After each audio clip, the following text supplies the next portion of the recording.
de VPN. Donc si on revient ici à l'architecture, nous avons testé le port forwarding et l'accès à travers le firewall. Donc on va maintenant tester l'accès VPN. Comme vous voyez dans l'architecture, ici si on installe le client VPN et le serveur VPN sera configuré ici donc dans le firewall, on crée une liaison virtuelle. C'est un tunnel qui va nous permettre d'accéder directement au réseau local ici de la zone verte. Donc il faut auparavant donc configurer le VPN. Ici donc on revient à la machine Windows XP, on active le VPN, le serveur VPN. Donc ici on va mettre .100 comme l'adresse IP qui va être attribuée au client VPN. C'est dans la plage 192.168.0.100 jusqu'à 0.110. Donc on active, puis on ajoute un utilisateur. Alors ici il faut ajouter, donc on teste, on ajoute donc un utilisateur VPN. Donc on va tester cet utilisateur. Donc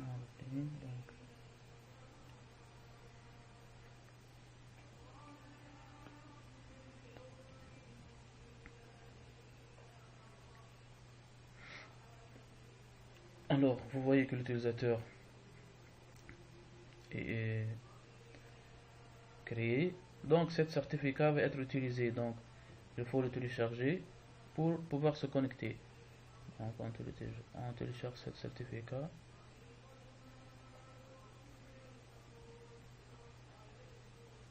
Et on va donc utiliser ce certificat au niveau du client VPN.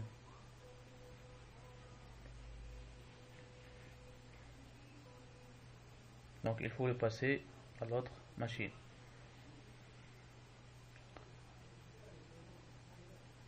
Donc ici on va tester maintenant le client VPN.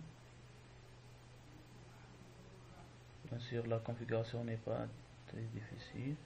Juste il faut installer le client VPN, OpenVPN nommé. Ici la config n'est pas difficile. Juste il faut préciser l'adresse IP du firewall. C'est l'adresse de la zone de la carte RAID, le port qui est 11.9.4, et puis mettre le certificat qui est ici, et bien sûr aller ici dans le même répertoire. Donc on démarre le client VPN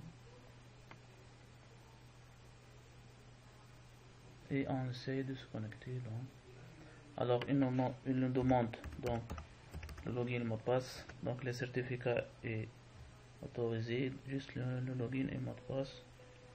Donc ici,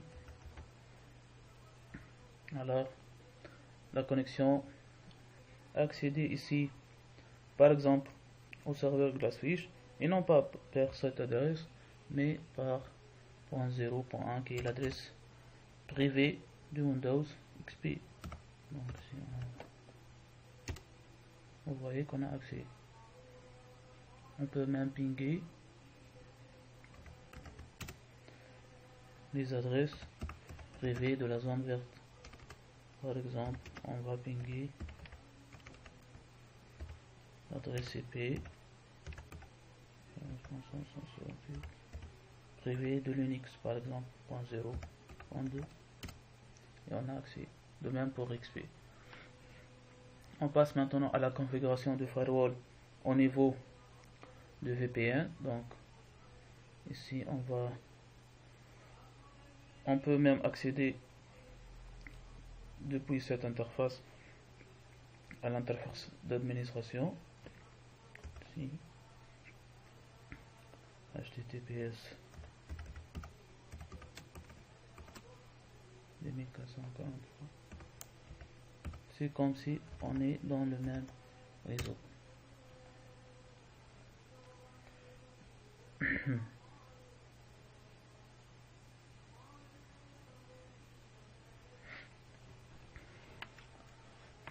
Alors ici, on va configurer le firewall au niveau du trafic VPN. Donc ici, VPN trafic, on active le firewall ici. Et on va, par exemple, interdire la connexion au serveur Java depuis les clients VPN. Donc ici, tous les clients VPN seront interdits de se connecter au serveur Java, par exemple, depuis les clients VPN. Donc tout.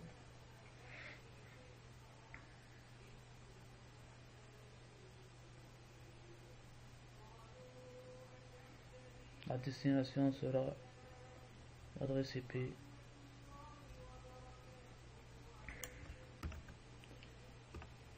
de la machine Java, donc 192.168.1.0.1. Pardon. On va interdire l'accès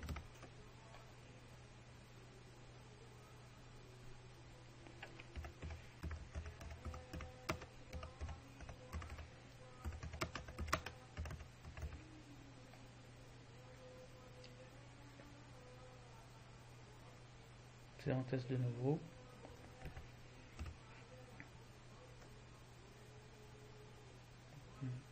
Vous voyez qu'on a perdu l'accès. Bien sûr, l'accès reste possible depuis l'extérieur par 192.168.1.50.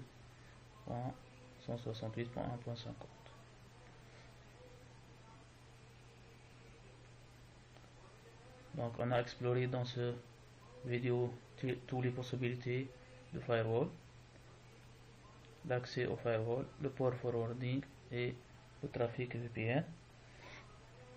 Bien sûr, le trafic sortant ici, il autorise tous les services